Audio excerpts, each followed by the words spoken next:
Hi, I'm here watching the Hellboy movie. And what I've realized watching this damn movie, it's perfectly acceptable melodrama. And melodrama is great. I love stories where men are doing stuff. Men aren't just kicking the balls.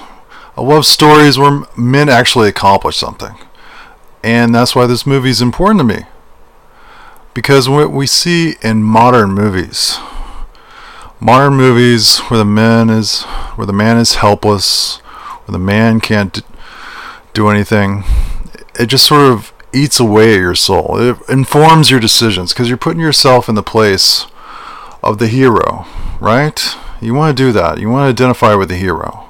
You're putting yourself in the place of the hero, and the hero just can't do anything. He can't do anything without help. Someone else is saving the day. Why can't the hero just do something important? The Hellboy comics, it was a long-running series. It always felt like Hellboy was fighting something important, fighting something bigger.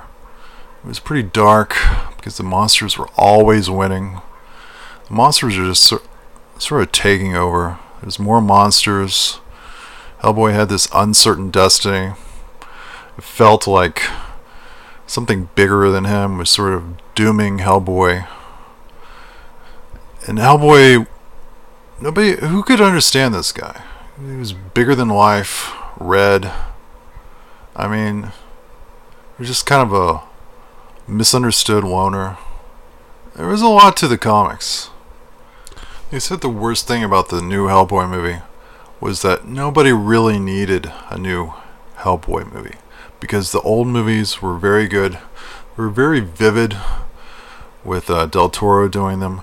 They had a tremendous sense of mystery and action and all these visual things and stories going on. And the new movie just didn't have any of that. But you're wrong. The thing about why you're wrong is you have to understand the new movie actually had a man in it instead of a boy. Because the man is under challenge, he's under threat, he has a fight to fight, he's going into battle, and the old movies didn't have that. You start out with Hellboy fighting vampires, and he's having kind of a personal crisis, but it goes into, there's bigger stuff going on.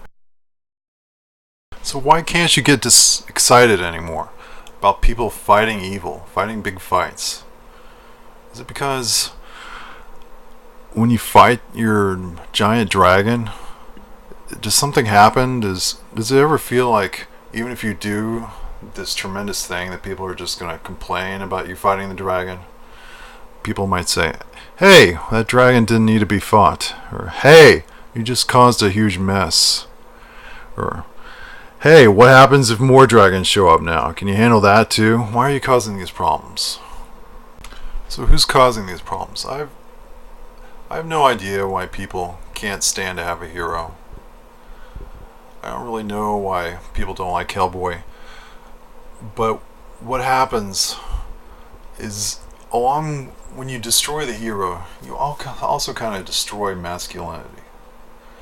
I could use big words to describe how just some people can't stand masculine men. But what happens when instead of just saying, oh, we don't need a hero, you start attacking integrity? And integrity means someone who isn't acting out of their own interests, someone who isn't making compromising, someone who isn't just capitalizing on whatever bullshit idea, and they're trying to just promote themselves just for shameless self-promotion, and they're trying to hide a horrible past and hide guilt. They're just trying to redeem themselves in some small way before they get condemned in some larger way. I'll take it as a given that the people who want to tear down masculinity, the people that want to tear down the hero, they just exist. Just take it as a given. And I'll take it as a given that the witch in the movie is this Mila Jovovich. She's a great looking witch. She was horribly killed by, turns out, Merlin and stuff.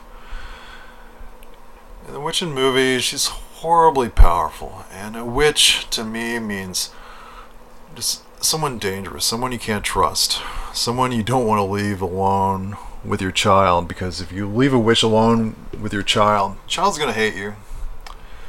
The child is going to have stuff put in his or her head. It's going to destroy that person's childhood. You're not going to know what's going to happen. Witch is just a dangerous person, and the witch in this movie is horrible. Not only does she have a funny relationship with blood, but the way she kills people is just brutal. I think that's probably one of my favorite movies where the witch kills a few people and she's like, I'm done with you. I'm taking your life. That's it. You're gone. And you show evil people as evil. I like that. Maybe someone can explain to me, why doesn't science allow for a concept of worth?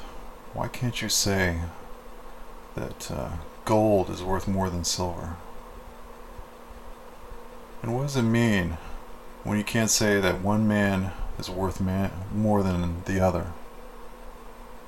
When you can't say quality, integrity, one of these things is worth more than the other. Because that's what I get when you get to the end of the Hellboy movie. We do realize that Hellboy had a quality, even though that, his entire existence was against him. Still managed to defeat the witch. No real spoilers there. He still managed to connect to his father. What does that mean to him? So, finishing up, and please subscribe to my channel or share the video. I just want to say that people who can't see the value of this Hellboy movie are probably the same people who can't really see masculinity. There's this, I was going to start with Lionheart X, and he's a masculine guy. He's got a beard, he's got a booming voice, but somehow he's playing with dolls. He's trying to please people by doing stupid little voices. What happened to masculinity? Why can't people point to masculinity and say, why can't people point to integrity? Why can't people point to characters and say, oh, that's good. Thanks and goodbye.